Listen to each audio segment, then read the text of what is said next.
요즘 좀 제가 탄력을 받아서 예수님의 기적에 관한 말씀들을 열심히 증거하고 있습니다. 오늘 말씀은 납병 환자를 고치신 예수님의 말씀, 예수님의 기적의 사건인데요. 오늘 본문 41절에 보면 원하노니 깨끗함을 받아라 라고 하는 말씀이 있습니다. 얼마나 부드럽고 귀한 음성인지 모릅니다. 오늘 말씀은 한 납병 환자가 예수님을 만나서 깨끗하게 되는 이야기입니다. 아시다시피 납병이라고 하면 몹시 비참한 병입니다. 문둥병을 했죠. 대부분의 사람들은 이 납병을 저주받은 병이라고 생각합니다. 무의식 중에도 그렇게들 생각을 합니다. 그러나 요새는 반드시 그렇게만 생각하지 말라고들 합니다. 단순한 피부병이다. 굳이 따로 수용할 것도 없고 병원을 따로 세울 필요도 없다. 일단 병원의 특수피부과 정도에서 취급하면 된다. 이렇게 좋게들 말합니다.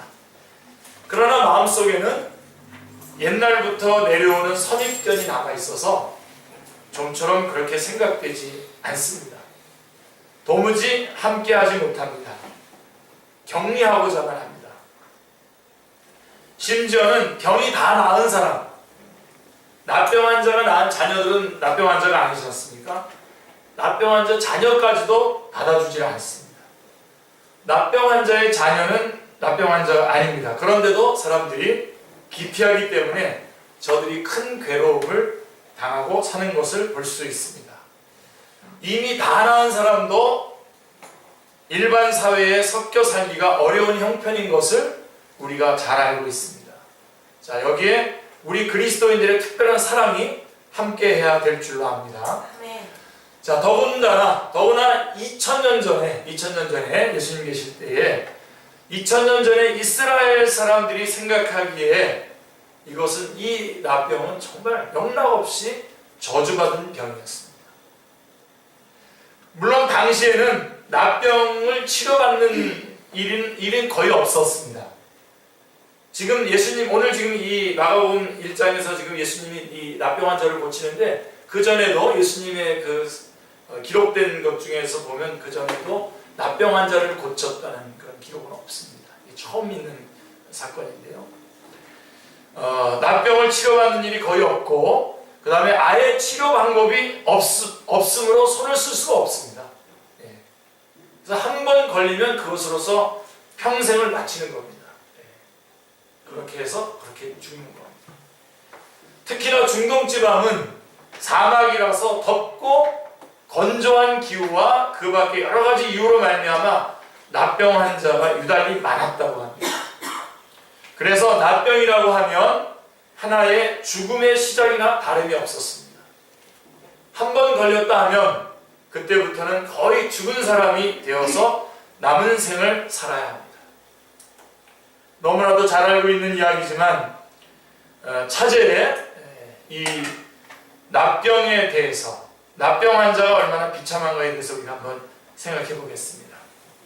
자, 납병의 비참함을 우리가 한번 생각해 보고 첫 번째 제일 비참한 게 뭐냐면 납병은 단절입니다. 공동체에 함께 있을 수가 없어요. 제일 힘들지 않을까요? 그죠? 이것처럼 괴로운 게 어디 있겠습니까? 네. 이런 경험, 이것에 대한 그 힘듦, 이것에 대한 어려움을 겪어본 사람들은 알죠. 자, 이스라엘 사람들은 이렇게 생각했어요. 이 병은 악마의 영향 아래에 있는 것이다. 저주받아서 하나님의 은총 밖으로 쫓겨난 것이다 라고 이렇게 믿었어요. 사실과 관계없이 그들이 그렇게 믿었다고요. 그 영혼이 병들어서 완전히 저주를 받았기 때문에 그 내적인 병이 겉으로 표출된 것이 바로 납병이라고 이렇게 생각을 했습니다. 따라서 납병 환자를 볼 때에 불쌍히 여기기보다는 오히려 더럽게 여기는 마음이 됩니다. 부정하게 여겨서 만나주지 않을 뿐더러 심지어 마음 착한 사람이 그 사람에게 다가가려고 하더라도 그쪽에서부터 성경에 있는 대로 하면 납병 환자 쪽에서 나는 부정한 사람입니다. 나에게 오지 마십시오 라고 이렇게 부정하다 부정하다 외쳐야 됩니다. 다시 말하면 이 사람들은 전적으로 단절된 것입니다. 사람과의 단절입니다. 그렇기 때문에 하나님의 성전에도 못 들어갑니다. 하나님으로부터 저주를 받은 사람이기 때문에 또 가정에서도 쫓겨납니다. 어쩔 수 없이 들판이나 은밀한 굴 속에서 방황하며 살아갑니다. 여러분, 배너인가요? 배너 영화에 보시면 이 장면이 잘 묘사되어 있는 것 같아요. 그래서 동네에 함부로 들어오지 못하면, 들어오게 되면 사람들이 돌을 던지고 또 사람들이 가까이 하면 부정하다고 외쳐야 되고, 그래서 이따금씩 동네 사람들이 불쌍히 여겨서 음식을 가져다가 굴 속에다가 던져줍니다. 그렇게 주는 일이 없으면 그냥 굶다가 굶는 채로 죽어야 되는 것입니다. 그런 음식으로 간간히 살아가야 되는 거죠. 얼마나 비참합니까? 누가 이렇게 해라도 먹을 거라도 내려주지 않으면 그대로 굶어 죽는 것입니다. 완전히 버려진 생으로 살아가는 것입니다. 하나님과의 관계가 단절되고 사람과 만날 수 없으며 한 공동체로부터 완전히 소외됩니다. 무엇보다도 사랑하는 부모 자녀 사이가 단절된 생, 같이 살 수가 없어요. 그 가정으로부터 소외된 생을 살아야 합니다. 이게 참 이 납병 환자가 겪는 가장 심각한 상황입니다. 단절. 우리가 좀 몸도 아프고 좀 마음이 좀 힘들고 좀 그래도 우리가 이렇게 공동체가 있고, 저같이 지난번에 여러분들 앞에 엎어져가지고 저기서 기도해달라고 할 수 있는 그런 공동체가 있고, 여기 연합할 수 있는 거, 이런 거 얼마나 귀한 공동체입니까? 이런 데에 참여할 수가 없어요. 단절이. 그리고 두 번째로 이 납병의 그 심각함은 뭐냐면, 이 죄가 하나님을 거역한 죄라고 여겨지고 있다는 겁니다. 하나님을 거역한 죄로 여겨지고 있다. 이스라엘 사람들의 개념으로는 하나님을 거역한 자에게 납병이 걸린다고 그렇게 여기고 있었던 것입니다. 그런 예가 있죠, 성경에. 그 중에 가장 또렷한 예가 민수기서에 나오죠. 민수기 12장 10절에 가보면 구름이 장막 위에서 떠나갔고 미리암은 납병에 걸려 눈과 같더라. 아론이 미리암을 먼저 납병에 걸렸는지를 알게 나와 있잖아요. 민수기 12장 10절에서 모세의 누이인 미리암이 납병에 걸립니다. 실수는 누가 저질렀죠? 실수는 모세가 저질렀는데, 구스 여자를 소실로 삼았지 않습니까? 거기에는 여러 가지 사정이 있었다고 봅니다만은 아무튼 구스 여자를 취했을 때에 미리암과 아론은 모세를 비난합니다. 누이 미리암은 한때 모세를 업어키웠던 그런 사람 아닙니까? 오늘 우리 여기 저희 집사님도 오늘 안 오셨는데 이렇게 업어키우고 이렇게 키웠기 때문에 여전히 모세가 지도자인데도 동생이죠. 그런 게 있습니다. 갈대상자에 담겨서 나일강으로 떠나 내려가던 이런 모세가 바로의 딸에게 건져지는 것을 멀리서 지켜봤고 그 친모를 유모로 알선하는 일까지 해낸 장한 누나죠. 그래서인지 다른 사람들은 모세를 훌륭한 지도자로 우러러보아도 그 누이는 그를 어디까지나 철없는 동생으로 여겼던 것 같습니다. 미리암은 별 생각 없이 동생을 비난합니다. 함부로 모세를 비난합니다. 하나님의 종이 그럴 수가 있느냐? 이방 여자, 구스 여자를 데려다가 소실로 삼다니 말도 안 된다. 마음대로, 생각나는 대로 마구 비난을 퍼부었던 것입니다. 그러나 모세는 이 비난을 다 견뎌냈습니다. 민수기 12장은 엄청난 이야기입니다. 자, 하나님은 근데 모세 편에 쓰십니다. 그리고 미리암을 치셔요. 내 종 모세를 내가 왜 건드리느냐? 내 종 모세를 칠 것이면 내가 칠 것인데 내가 왜 함부로 나서느냐 하십니다. 그대로 내리쳐서 미리암이 납병 환자가 됩니다. 자, 이와 같이 하나님을 거역한 사람, 하나님의 이름을, 하나님의 사람을 거역한 사람이 납병에 걸리는 것이라고 이스라엘 사람들은 생각을 했습니다.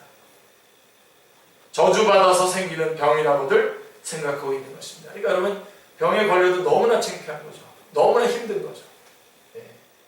병 걸려도 당당한 병들이 있지 않습니까? 당당하게 나서는 병인데, 이 병은 격리가 되는 그런 그 고통과 더불어서 이 병은 이거는 하나님을 거역했기 때문에 걸린 병이다 라고 하는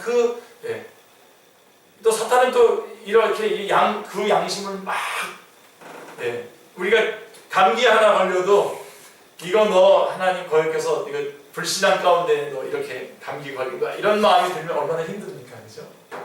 여러분 옆에 사람 이렇게 병 걸리고 어려움 들고 그러면 이런 쓸데없는 얘기를 하지 마세요. 아주 그냥 예수님만 안 믿으면 한 대 때려주고 싶다. 근데 하여간 참 힘든 겁니다. 아픈데 아픈 게 힘든 게 아니라 여러분, 그래서 그렇기 때문에 보세요. 이 세 번째로 이 병이 힘든 게 뭐냐면 이게 정신병입니다. 이 납병은요 사실은 정신병입니다. 여러분 어떻게 온전한 정신으로 살아가겠어요? 이게 참 힘든 거예요. 납병 환자에 대한 책을 읽어보면요, 그 60%가 정신병이라고 합니다. 그도 그럴 것이 그렇게 참혹한 병 중에 살면서 어떻게 정신이 온전하겠습니까? 그렇죠? 어느 책에 보니까 그 과정을 자세히 기록해 놓았어요. 한번 들어보세요. 자, 먼저 납병 환자가 되면 그 부위가 휘어집니다. 성경에서도 민수기 12장 10절에 보면 눈과 같더라 라고 이렇게 말씀하고 있지 않습니까? 화장한 것처럼 휘어집니다. 어쩌면 그때는 예쁘게 보이는지도 몰라요. 휘어진 다음에는 그 부위가 반짝반짝 빛이 납니다. 그리고 그 과정이 지나게 되면 눈썹이 빠지고 머리카락이 빠집니다. 그 다음에는 눈에서 진물이 나고 손톱이 빠집니다. 코가 문드러져서 없어집니다. 이가 빠집니다. 그리고 손가락이 빠지고 손마디가 빠집니다. 전신의 마디마디가 다 썩어서 문드러집니다. 제대로 된 정신으로 이것을 어떻게 받아낼 수가 있겠습니까? 서서히 죽어갑니다. 온몸이 썩어서 죽습니다. 이상한 것은 그런 과정에서도 끝까지 아픈 것을 모른다는 사실입니다. 어느 부분이든지 아프지 않습니다. 손마디가 다 끊어져 나가는데도 아픈 줄을 모릅니다. 살이 썩으니 더럽고 냄새가 납니다. 납병 환자의 특징이 무엇입니까? 헝겊으로 손을 감고 있는 모습이지 않습니까? 손마디가 다 빠져나갔기 때문입니다. 좀 더 심해지면 얼굴도 가립니다. 눈도 멀어지고 코도 없어집니다. 상상하기조차 끔찍스러운 몰골입니다. 어찌 정신이 온전할 수 있겠습니까? 자, 아래층에서는 납병 환자들을 치료하고 위층에서는 목사님이 그들과 함께 상담하고 기도하는 곳이 있습니다. 가보면 치료를 받고 나서 목사님을 대하는 환자가 무척이나 짓궂습니다. 헝겊을 풀어 헤쳐서 손마디가 다 빠져나간 손을 턱하니 목사님께 들이댑니다. 그 썩은 손 위에다가 목사님 손을 얹고 기도해 달라는 것입니다. 정신병이죠. 이상한 거죠. 그때 목사님이 그것을 확 잡으면 살점이 마구 떨어져 나갑니다. 목사님이 그래 내가 이 힘든 사람 내가 잡아줘야지. 그래서 딱 잡으면 그 살점이 막 같이 묻어서 나옵니다. 그렇게 잡고 기도를 하면 이내 땀을 뻘뻘 흘리면서 잘못을 빕니다. 용서해 주세요. 제가 이렇게 못된 놈입니다. 하면서 회개하는 것을 볼 수가 있습니다. 자, 그렇게 만졌다고 해서 납병이 없는 것은 아닙니다. 조금 섬찟할 뿐입니다. 그러나 꼭 여기다 손을 대고 기도해 주세요 하는 그 심보가 무엇입니까? 정신 상태가 정상이 아닌 것입니다. 어떻게 정상이겠습니까? 그렇죠? 그 마음부터 고치지 않으면 병이 다시 도집니다. 아무리 좋은 약을 많이 먹어도 그 정신이 평온해지지 않으면 절대로 병이 낫지 않습니다. 이것이 납병입니다. 그들은 격리가 되어야 되고 그들은 하나님을 거역했다고 하는 그런 그 죄 때문에 병에 걸렸다고 하는 마음을 가져야 되고, 그리고 이것은 정신병, 정신적으로 너무나 힘든 병입니다. 자, 오늘의 본문에 나타난 납병 환자는 성경상으로는 첫 번째 케이스입니다. 첫 케이스입니다. 납병 환자로는 처음으로 예수님 앞에 나와서 치료를 받은 환자입니다. 자, 이 사람이 어떻게 알게 되었을까요? 납병 환자가 여태까지 치료받은 적도 없는데 예수님 앞에서. 근데 어떻게 이 납병 환자가 알게 됐고 어떻게 여기까지 오게 되었을까요? 주님을 만날 수 있게 되었을까요? 예. 예수님에 관한 소문을 들은 것입니다.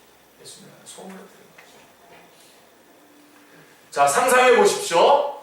우리가 깊이 생각해야 될 문제입니다. 이 문둥병자는 동구박 어느 굴 속에서 지내고 있었어요. 그걸 지내고 있었는데 저 가버나움에서 되어진 사건을 알 리가 없죠. 예. 거기 있는 사람이 이 소식을 알 리가 없지 않습니까? 예수님은 많은 환자를 고쳐주셨습니다. 눈먼 사람, 손 마른 사람, 절름발이, 중풍병 환자 등을 고쳐주셨습니다. 고침을 받아서 기뻐하는 사람들 때문에 온 동네가 축제 분위기이지만 이 아름답고 귀한 소식을 누가 저 사람에게 전할 것입니까? 저 동구박 굴에 지금 은둔해 있는 이 납병 환자에게 누가 전해줄 것입니까? 이것이 중요한 문제입니다. 우리가 지금 이전도 종족을 향해서 말씀을 전하러 복음을 전하러 나가고 그러는데 바로 그게 바로 이 사건입니다. 똑같은 사건입니다. 여러분 지금 중풍병자 얘기하니까 그 납병 환자 얘기하니까 그 납병 환자를 생각하지만 사실은 우리 죄에 물들어 있는 죄 가운데 있는 우리 인간, 우리를 향한 말씀인 것입니다.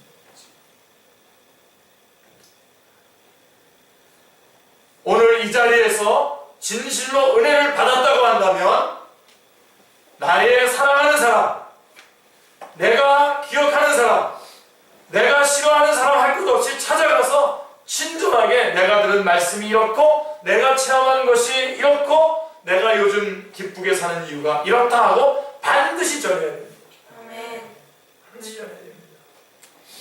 우리는 그것 때문에 이 땅에 아직 남아있는 겁니다. 우리가 예수님 믿고 천국 가야죠. 바로 천국 가는 게 제일 낫죠. 근데 왜 이 땅에 남아있냐? 바로 이 소식을, 우리가 체험한 이 소식을 주님 오실 때까지 전하려고, 말하려고 우리가 이곳에 있는 것이죠. 이 전하는 행위가 얼마나 중요한지. 문제는 이 소식을 전해들은 납병 환자입니다. 우리가 전하는 것도 참 중요하지만 더 중요한 건 뭐냐면 이렇게 소식을 전했는데 이 납병 환자가 쓸데없는 소리 하지 마라. 그렇게 하면 끝나는 거죠. 거짓말 하지 마라. 헛소리다. 어느 세상에 납병 환자가 낫는다더냐? 글쎄 예수라는 사람이 감기는 고쳤는지 모르겠지만 내 병은 어림도 없다. 이렇게 만약에 부정해버렸다면 이 사람은 끝내 은혜를 입을 수 없었습니다. 우리가 말씀을 전할 때, 복음을 전할 때 이런 사람도 있어요. 그러나 우리는 때를 얻든지 못 얻든지 전해야 돼요. 온 동네가 예수님 앞에 모여들어도 이 사람은 끝내 은혜를 입을 수가 없었을 것입니다. 온 동네가 예수님 앞에 모여들어도 이 사람은 소식을 들은 바가 없기 때문에 올 수가 없고 또 동네에 들어와서도 안 되는 사람이지 않습니까? 그 속에 낄 수가 없는 것입니다. 그런데 한 이름 없는 사람이 있어서 많은 환자가 병고침 받는 것을 보고는 납병 환자도 고칠 수 있을는지 모른다고 생각을 한 겁니다. 이게 중요합니다. 그래서 그대로 달려가서 이 소식을 소상하게 전해줍니다. 이 사람의 병도 나았고 저 사람 병도 나았다. 못 고치는 병이 없더라. 희한한 일이다. 메시아가 오셨다라고 전해준 이름 없는 전도자가 있었다는 말이에요. 이 마가복음 1장 40절로 이 45절 안에는 이름 없는 전도자가 있는 거예요. 그 이름 없는 전도자가 바로 이 납병 환자를 예수님 앞으로 불러올 수 있게 됐고 예수님을 만날 수 있게 된 것입니다. 그 전도를 받고서 이 사람의 마음속에 믿음이 생깁니다. 이게 중요해요. 여러분, 우리가 전도를 하면 상대방의 사람에게 믿음이 생겨요. 그것을 듣는 사람이, 믿음은 들으면서 난다 그랬죠.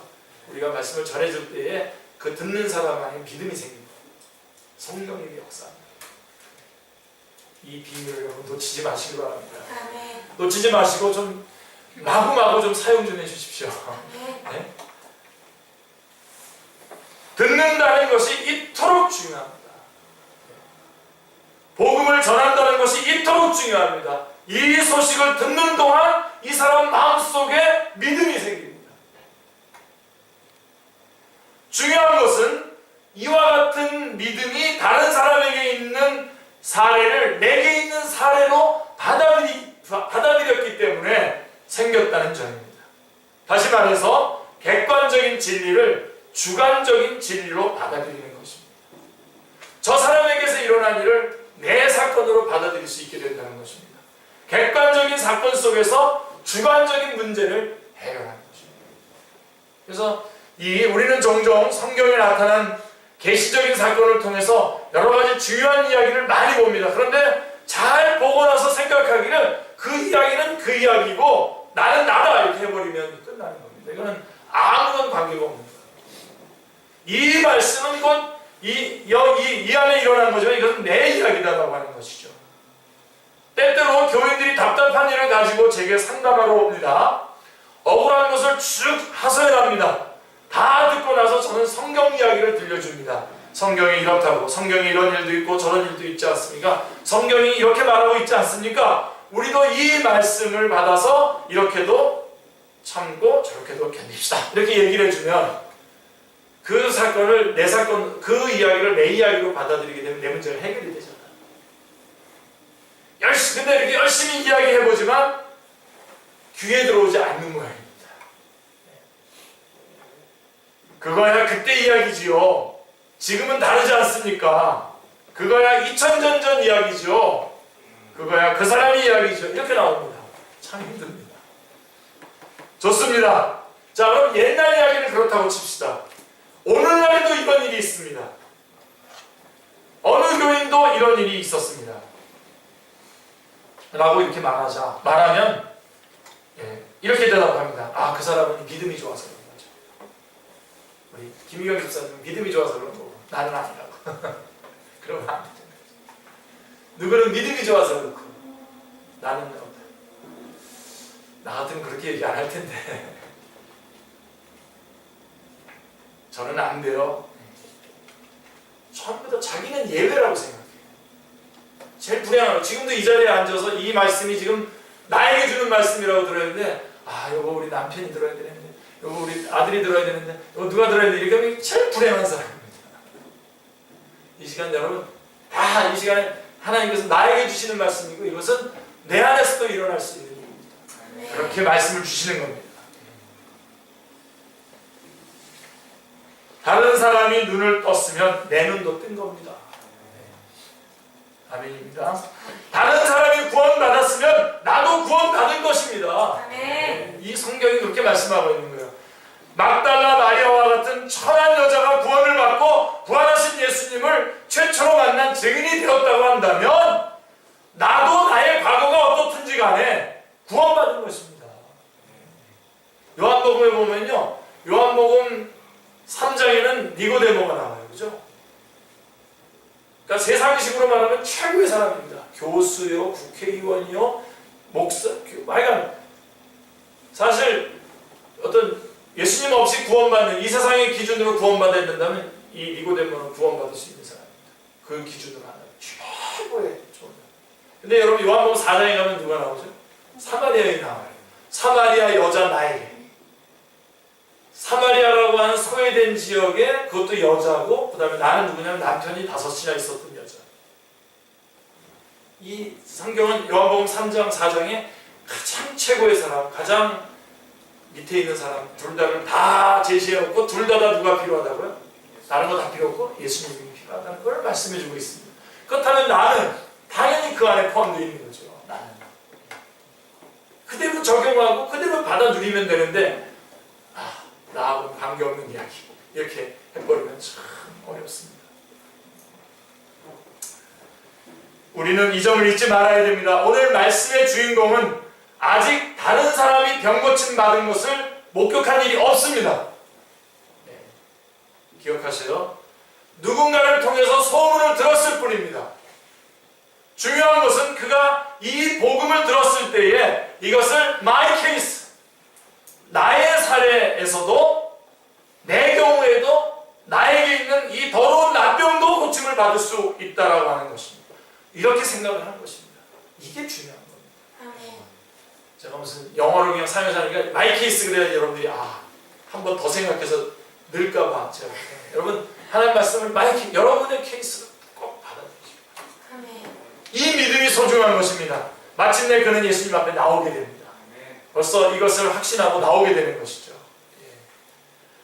자, 본문 말씀에 보면 40절에 한 납병 환자가 예수께 와서 꿇어 엎드려 간구하여 이르되 라고 말씀하고 있습니다. 마태복음에도 나오는데요. 8장 1절 2절에서는 같은 본문인데도 이렇게 말씀합니다.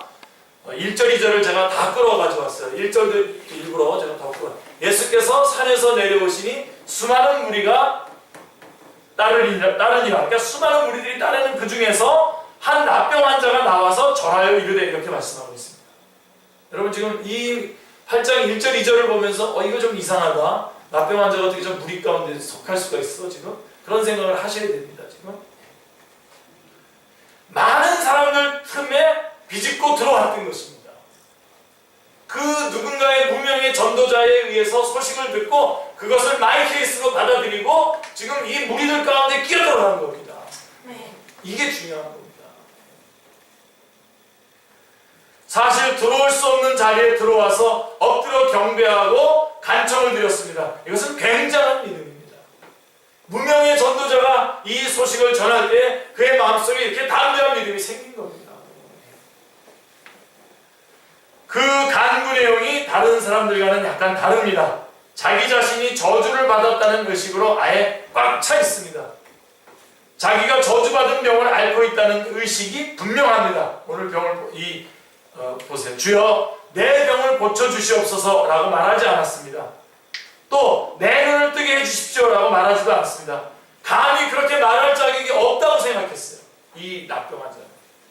그래서 오늘 본문 말씀을 자세히 읽어보면 그는 참으로 경건한 사람이며 온유 겸손한 사람임을 알 수 있습니다. 뭐라고 기도하죠? 40절에 뭐라고 주님 앞에 얘기합니까? 원하시면 저를 깨끗하게 하실 수 있나이다. 원하시면 저를 깨끗하게 하실 수 있나이다. 이거는 제가 지난번에 여러분 지난주에 제시했던 것처럼 이 안드레가 물고기 2마리와 보리떡 5개를 가지고 가서 예수님 앞에 가서 이것이 얼마나 되겠습니까? 하고 주님 앞에 맡겨드리는 상담기도. 이것은 어떤 기도와 같으냐면 우리 주님께서 겟세마네에서 기도하시면서 이 잔을 내게서 떠나가게 하여 주시옵소서. 그러나 내 뜻대로 마옵시고 아버지 뜻대로 하옵소서라고 아버지께 맡기는 그런 기도입니다. 바로 이 납병 환자가 제가 지금 중풍병의 납병 환자가 막 헷갈리고 말하고 있잖아요. 헷갈리더라도 납병 환자 얘기하는 겁니다 지금. 원하시면 저를 깨끗하게 하실 수 있나이다. 이게 아주 참 이런 기도 여러분 남은 생애 동안 이런 기도를 하십시오. 아멘. 이 기도 왔어요. 너무 여러분들이 아예 기도를 하지 않는 쪽에 들지도 마시고 기도를 하시되 또 완벽하게 자기가 원하는 것대로 딱 만들어가지고 딱 그대로 결제해주세요. 안 결제해주면 저 죽습니다. 이런 식으로 가지 마시고 이렇게 원하시는 저를 깨끗하게 하실 수 있나요? 원하시는 주님 원하시는 주님 뜻이다. 여러분 어차피 주님의 뜻대로 우리를 이끌어가고 있는 겁니다. 원하시면 저를 깨끗하게 하실 수 있나이다. 하나님의 능력도 믿었고 예수 그리스도의 지혜도 믿었습니다. 다만 내가 그 은혜를 받을 자격이 없다는 거예요. 이 아주 그런 경건한 기도입니다. 이러한 기도를 드려야 됩니다. 기도를 너무 기도하지 않는 사람도 있는가 하면 기도를 너무 자기 마음대로 할 수 있는 전유물처럼 막 그렇게 하는 것도 안 되는 겁니다. 바로 이거예요. 주님의 능력도 믿고 주님의 지혜도 믿고 주님께서 나에게 약속하신 것도 다 믿어요. 그러나 주님, 제가 그것을 받을 자격이 있나요? 주님 원하시는 대로 해주십시오. 이 기도가 중요한 기도입니다. 내가 그 은혜를 받을 수 있는 사람인가 할 때에 아니라는 것입니다. 설령 육체적인 병을 고치는 능력이 그에게 있다고 하더라도 내 영혼이 워낙 병들었기 때문에 안 된다는 거예요. 주님 앞에 겸손하게 나가는 이 사람의 모습입니다. 그래서 그는 이렇게 주저하고 있는 것입니다. 그래서 원하시면 다시 말해서 주님 뜻이라면 이라고 말씀하고 있는 것입니다. 의인의 간구함에 능력이 있습니다. 아멘. 의인의 소원은 곧 능력으로 발동합니다. 아멘. 주님이 원하시면 제병은 나을 수 있습니다. 아멘. 네. 자기에게는 그러한 자격도 정결함도 의도 없다고 그는 깨끗하게 고백합니다. 주님 앞에 섰을 때 우리에게 이렇게 깨끗한 고백이 필요합니다. 주님, 전 정말 자격이 없는 사람. 네. 정말 제가 다시 한번 이런 경험을 하고 출발을 하는 겁니다. 지금 이 시간에는 오로지 하나님의 국률만을 기다리고 있습니다. 주님, 제가 그래도 전에 이것도 해내고 저는 이것도 해내고, 만약에 우리가 그렇게 얘기하면 너 이런 죄 졌고 저런 죄 졌고 쫙 해서 한번 이렇게 해볼래? 시속으로 해 어느 쪽으로 기울여 볼래? 이 사람 마음속에 그런 거가 주장할 마음이 하나도 없고 완전히 몸 고쳐들어도 저는 이 소관이 문드러진 사람입니다 하면서 감히 어떻게 기도할 줄 모르고 하나님 앞에 그냥 또 엎드려서 절을 할 뿐입니다. 주님, 원하시는 대로 주님 뜻대로 하나님의 국률만을 기다리고 있는 것입니다. 하나님의 사랑과 국률대로 처분해 주십시오. 주님이 원하시는 나를 불쌍히 여겨주신다면 능력은 충분합니다. 아멘. 자, 이것이 가능하겠나? 가능할 것 같은데 하는 것이 아닙니다. 그런 것이 아니라 능력에 대한 의심은 없습니다. 아멘. 여러분, 더 이상 우리도 하나님의 능력에 대한 의심은 없어요. 그 뜻에 대한 의심, 그 뜻에 대한 것이 우리가 문제죠. 그래서 여러분, 사도 바울도 로마서 1장부터 쭉 11장까지 교리를 다 설명하고 난 다음에 마지막에 깊도다 하나님의 능력과 이렇게 말씀하지 않고 지혜와 그 하나님의 그 지혜를 찬양하고 있습니다. 하나님의 뜻을 찬양하고 있는 것입니다. 능력에 관해서는 이미 다 확인됐지 않습니까? 더 이상 어떤 능력이 더 필요합니까? 우리 하나님 무한하신 하나님이라는 것을 배우시죠. 무한하신 하나님. 제가 이게 참 머리가 나빠서 이 무한하신 하나님이 얼마나 무한하신가를 이 온 우주를 한창 설명을 하는데 지금 다 잊어버렸네요. 설명하고 싶어요. 그쪽 방면에 계신 분하고 무한하신 하나님 막 자랑했더니 그분이 하나님이 무한하신 게 말이에요. 은하수가 이렇게 우리가 이 은하수가 빛의 속도로 달려가서 몇만 년이 걸리는데 그런 은하수가 4,000개가 있대요. 이렇게 얘기하는데 할 말이 없더라고요. 그렇게 무한하시. 그 다음에 또 다시 또 거꾸로 이 조그만 안에 그 원자 하나를 지금 못 만들어내는 거 아니고 못 만들어냅니다. 그 원자 안에 또 이런 똑같은 그런 보는 것들이 다 있고 그 어마어마한 무한하신 그렇지만 또 아주 깊은 것까지 있는 그런 하나님. 여러분, 우리가 하나님 앞에 기도할 때에 우리가 기도하는 그 대상이신 그 하나님이 어떤 하나님이시냐고요? 무한하신 하나님입니다. 아멘. 영원하신 하나님, 영이신 하나님, 전능하신 하나님. 그 하나님 앞에 우리는 지금 기도를 하고 있는 거고, 근데 그 하나님은 그렇게 어마어마하시고 무한하신 분이지만 우리 모든 사람 한 사람 한 사람의 그 세밀한 우리 심핏줄 이것을 한 사람의 심핏줄을 쫙 연결하면 지구를 8바퀴 돌아야 된답니다. 이걸 잘 외워둬야 되는데 이게 참 뻥이라고 그러면 잘 계산 안 돼. 여러분 우리 이 몸이요 이게 여러분 우리가 먹는 그 음식 가지고요 이만한 일을 못 해낸답니다. 근데 이게 여기가 이 몸이 이게 어마어마한 발전소입니다. 이게 어마어마한. 어떨 때는 안 먹고도 일하잖아요. 이게 딱 음식이 들어갈 때 이게 어마어마한 역사를 일으킵니다. 짬짬이 얘기해 드릴게요. 이거 짬짬이 얘기해 드릴게요. 이 무한하신 하나님 앞에서 우리가 겁낼 게 뭐가 있고, 그러나 그 무한하신 하나님 앞에 섰을 때 나의 모습을 볼 때 내가 도저히 어떻게 말할 수가 없지 않습니까? 그러니까 그냥 엎어져서 처분만을 기다리는 거죠. 그러한 기도를 드리시기 바랍니다. 너무 이심 좋게 막 그냥 그러지 말고, 또 그다음에 이 사람 저 사람 보고 누구 보고 막 비난하고 그러지 말고요. 하나님이 붙잡고 있는 사람들이에요. 다 붙잡으십시오. 그래서 이거는 신앙 고백이에요. 이 나병 환자가 예수님 앞에 엎드려서 원하시면 깨끗하게 하실 수 있나요? 원하시면 이렇게 말한 거는 이거는 신앙 고백입니다. 하나님 당신이 원하신다면 신앙 고백이죠. 대단한 신앙 고백입니다. 자, 계속해서 본문을 보면 41절에 보면 예수께서 불쌍히 여기사라고 말씀하고 있습니다. 너무 감사하죠. 그 하나님이 불쌍히 여기사. 여러분 여기서 불쌍히 여긴다는 말이요 아주 재미있는 말입니다. 한번 해석해 봅니다. 스프랑크리스테이스라고 되어 있어요. 근데 그 어원이 스프랑크리조마이라고 하는 동사입니다.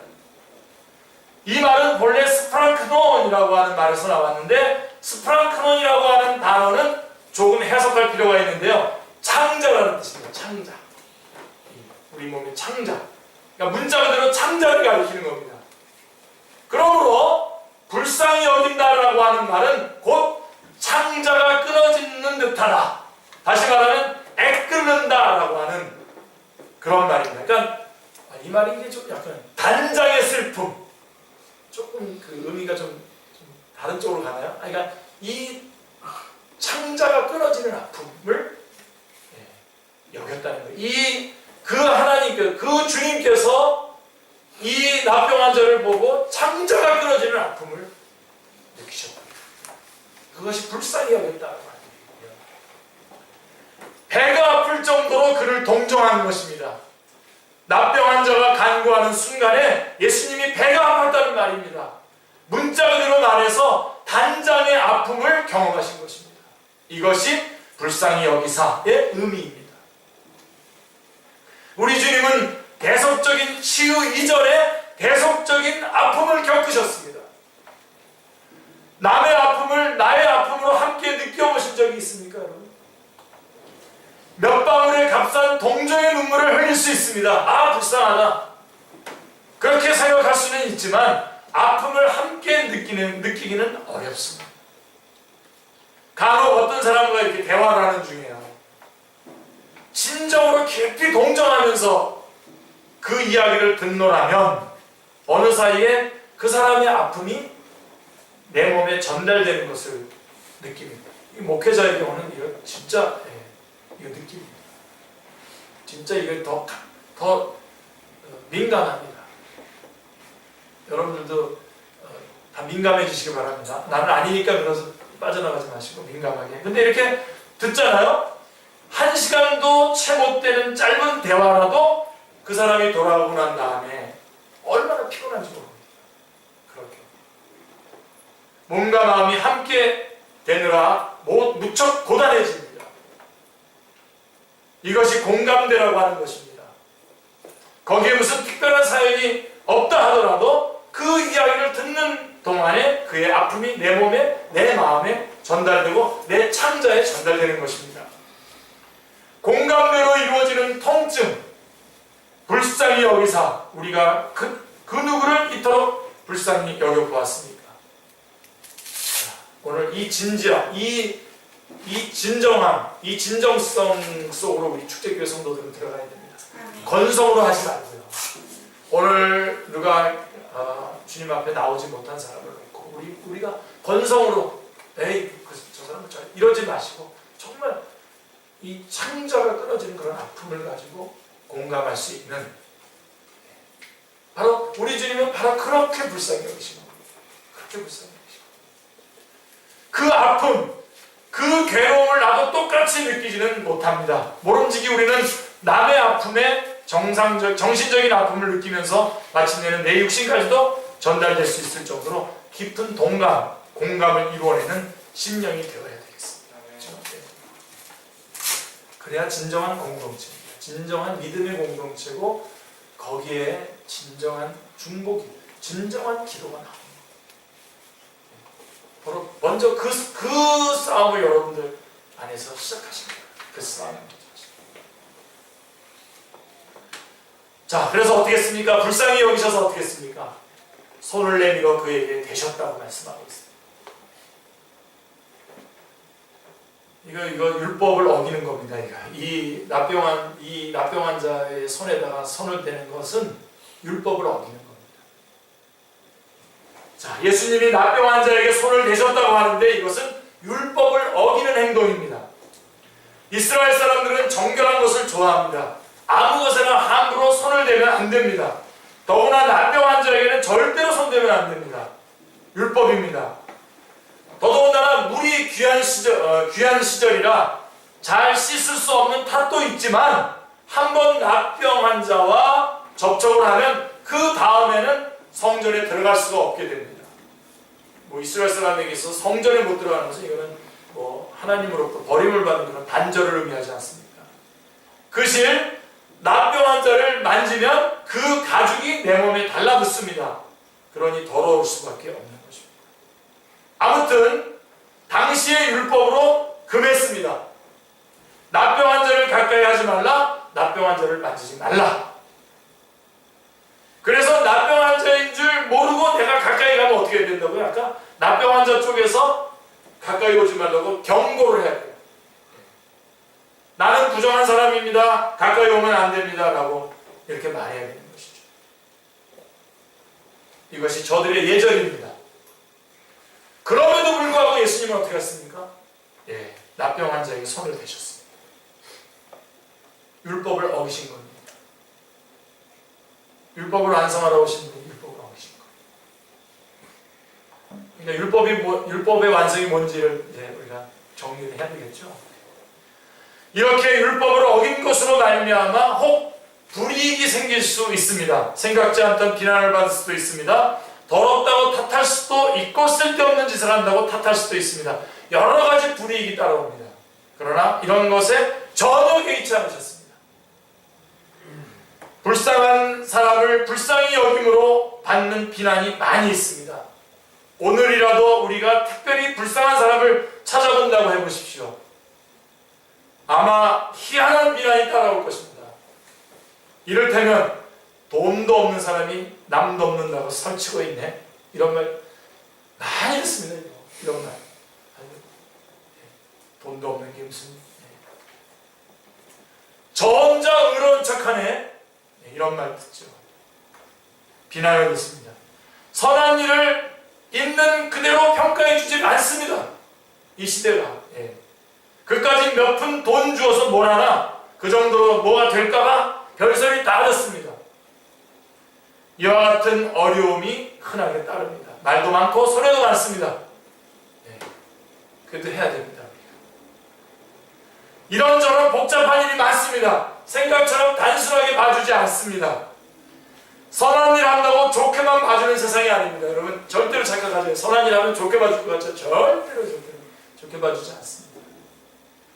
자, 납병한 자를 만졌다, 손을 댔다고 하는 사건 때문에 예수님은 그 뒤에 따라오는 문제가 많습니다. 아마도 바리새인들이 성경서 발표하겠죠.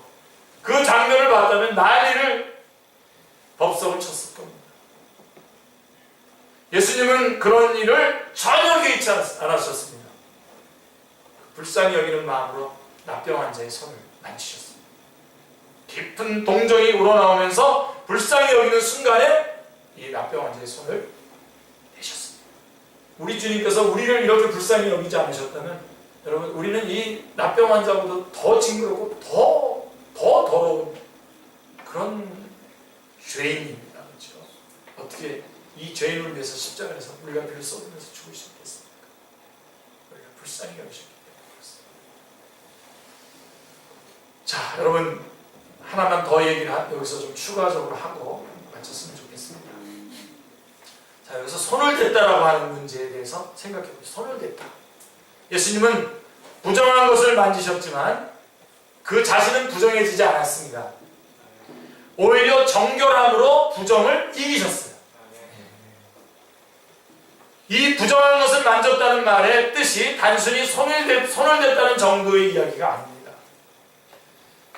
헤프사토라고 하는 이 말의 헬라어 원문을 보면 그 뜻이 흥미롭습니다. 이것은 꽉 쥐었다는 뜻입니다. 꽉 쥐었다, 어루만졌다, 붙잡았다 라고 하는 그런 뜻입니다. 문자대로 해석해보면 상처를 어루만지신 거예요. 우리 주님께서. 아픈 곳을 골고루 만져주신 거예요. 매우 귀중한 이야기입니다. 말씀으로도 능히 고칠 수 있어요. 우리 주님 말씀으로도 약 고칠 수 있죠. 그러나 손대지 않으시고도 해내실 수 있습니다. 그러나 예수님은 이 만짐을 통해서 이 접촉을 통해서 고독과 소외의 감정까지 치료해 주셨던 것입니다. 이게 중요해요. 여러분 안에 이런 이 터치, 부부간에 또 가족간에 또 아는 사람들 안에 이런 터치가 굉장히 중요합니다. 굉장히 중요합니다.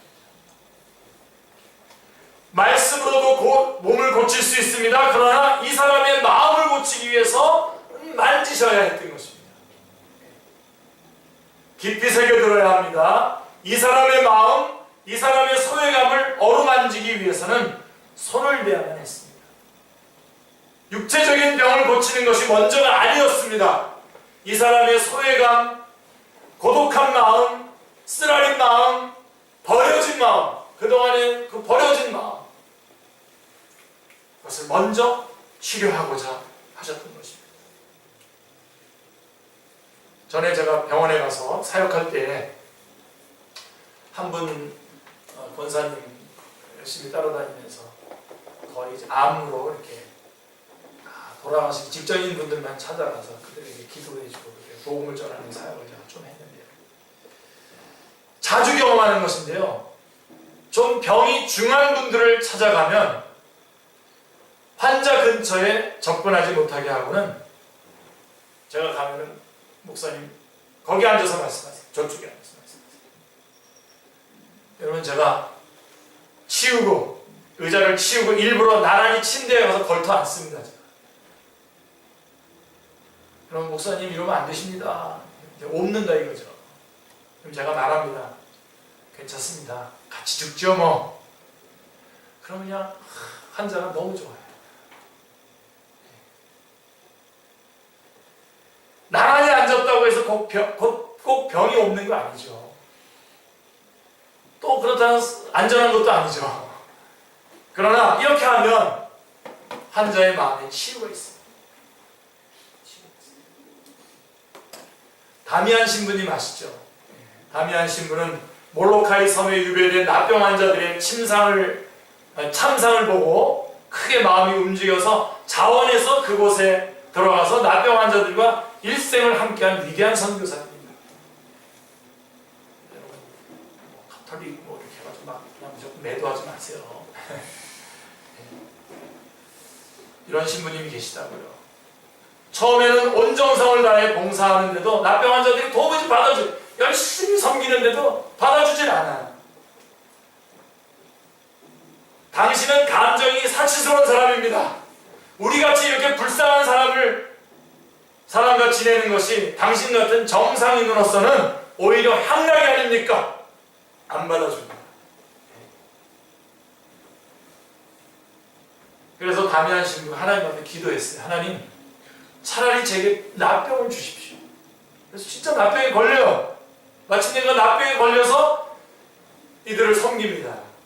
그 다음에야 납병 환자들이 그를 친하게 대해줬다고 하는 것입니다.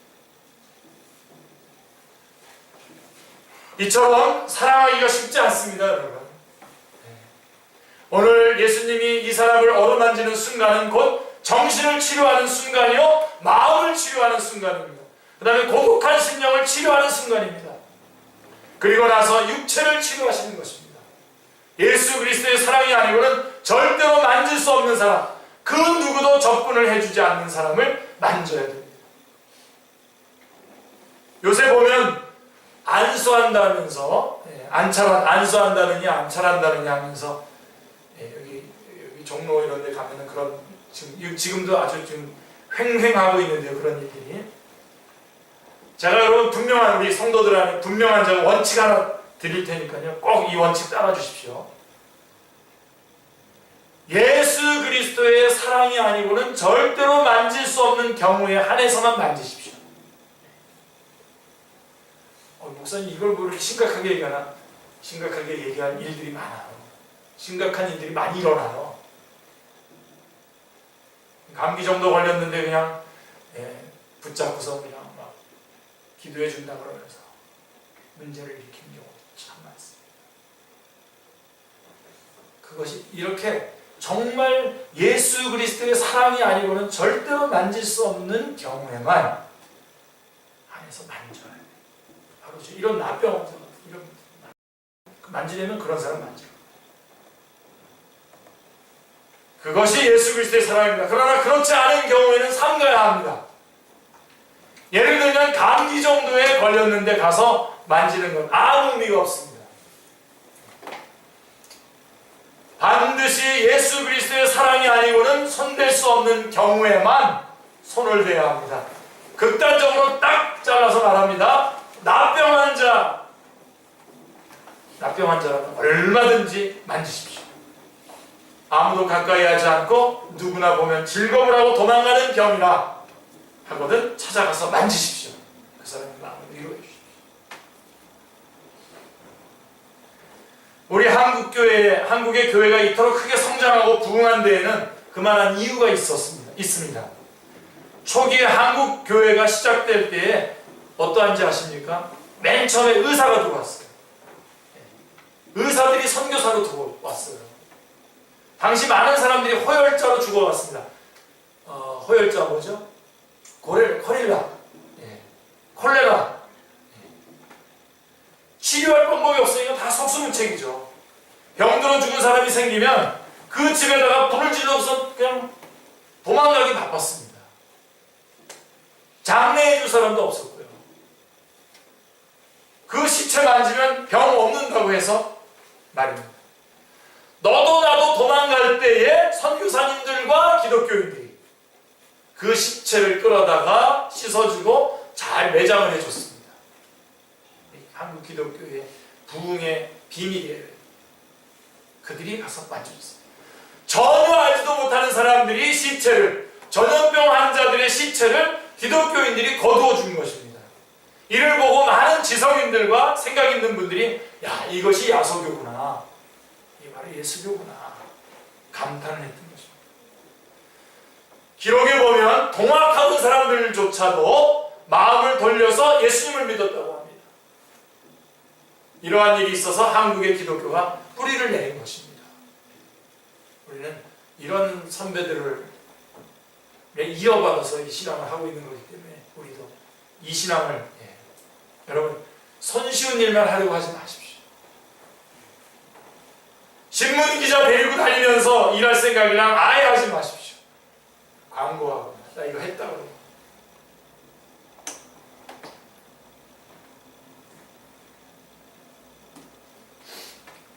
요즘에 한 분하고 제가 대화를 하면서 너무 선교사님들을 매도할까봐 좀 걱정이지만 선교사님들이 선교한다고 하는 사람들이 선교라고 하는 옷을 입는 것을 좋아하지 선교를 안 한다는 거예요. 멋있잖아요. 옷은 멋있잖아요. 여러분 이 옷은 여러분 우리가 군복을 입었다면 전쟁터에 가 있어야죠. 군복을 입고 지금 서울 시내를 탁 하고 하는 거예요. 멋있다. 휴가 나온 사람들 군복이 그렇게, 요즘은 이제 군복도 안 입게 하죠. 착각하지 마십시오. 여러분, 쉬운 일, 우리가 그리스도인 됐다라고 하는 것은 그만한 능력을 발휘해야 돼요. 그러기 위해서는 바로 이런 사람을 찾아 들어가서 정말 해야 돼요. 그냥 같이 좀 놀고 싶고, 같이 뭐 어울리고 싶고, 기독교 주변에서 일어나는 어떤 기쁜 일들이 있으면 같이 참여해서 같이 그냥 그 열매 좀 옆에 있다가 좀 부스러기 먹고, 그 정도로 만족하려고 하지 마십시오. 쉬운 일 하려고 하지 마십시오. 적어도 여러분들이 축제교회 성도들이랑 만나면 바로 이런 일, 데미안 신부님과 같이 차라리 저를 문득 그 병에 걸리게 해주십시오 라고 해서 그들을 섬기려고 했던 그런 자리에 들어가요. 오직 예수 그리스도의 사랑이 아니고는 도저히 대할 수 없는 사람들을 대하고 아무도 하지 않는 일을 할 때에, 예수 그리스도의 뜨거운 사랑만으로 할 수 있을 때에 거기에 능력과 기적이 있는 것입니다.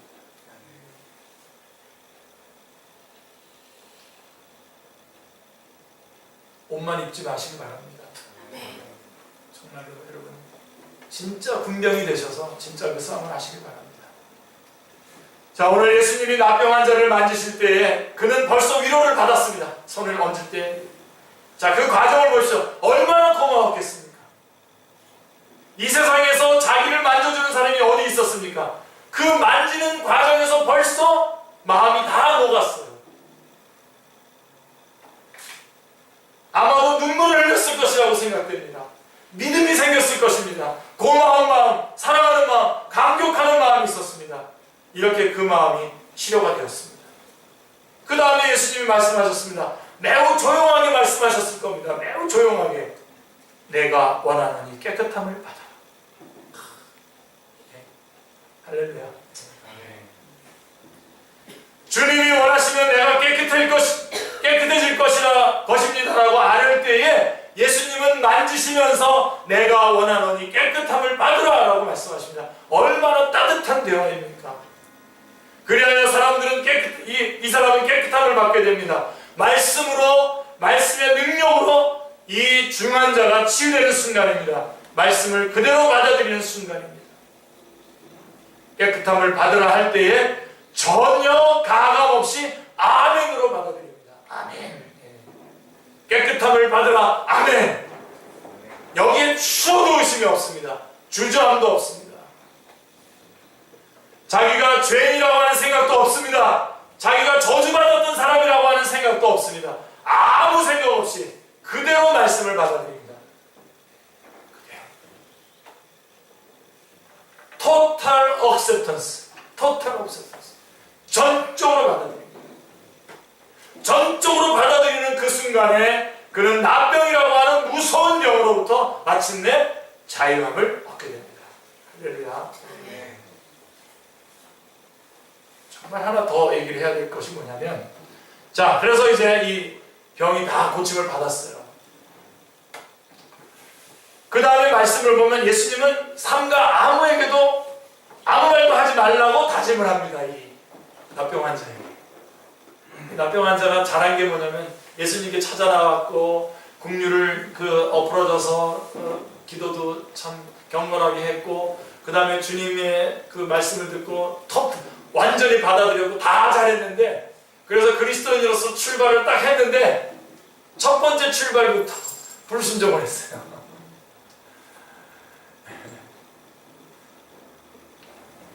그래서 아무에게도 말하지 말라고 그랬는데 소문을 막 냈어요. 저는 요 뒷부분을 굉장히 관리를 잘하는 목회자입니다. 딱 뭔가를 은혜 받았을 때 가서 바로 그 사람 딱 잡아가지고 오버하지 않도록 하는 그쪽을 잘 관리하는 목회자인데요. 쉽지 않습니다. 대부분 사람들이 이렇게 큰 은혜를 받고 그러고 난 다음에는 자기 생각대로 막 하는 거예요. 은혜를 받았을 때 다시 정신을 바짝 차리고 어디로 돌아가면 쫙 보는 거예요. 내가 은혜를 받았지? 아, 그래. 어떻게 하라는 거지? 왜 주신 거지? 어떻게 하라는 거지? 그거 딱 붙잡고 그걸로 딱 나가야 되는데, 은혜를 받는 순간 말씀 다 버리고 이제 자기 생각을 하는 거예요. 막 이거, 좋죠. 막 이 자기 병난 거 다 얘기하고 싶죠.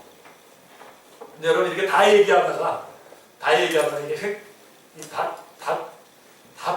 여태까지 다 마이너스가 될 수 있거든요.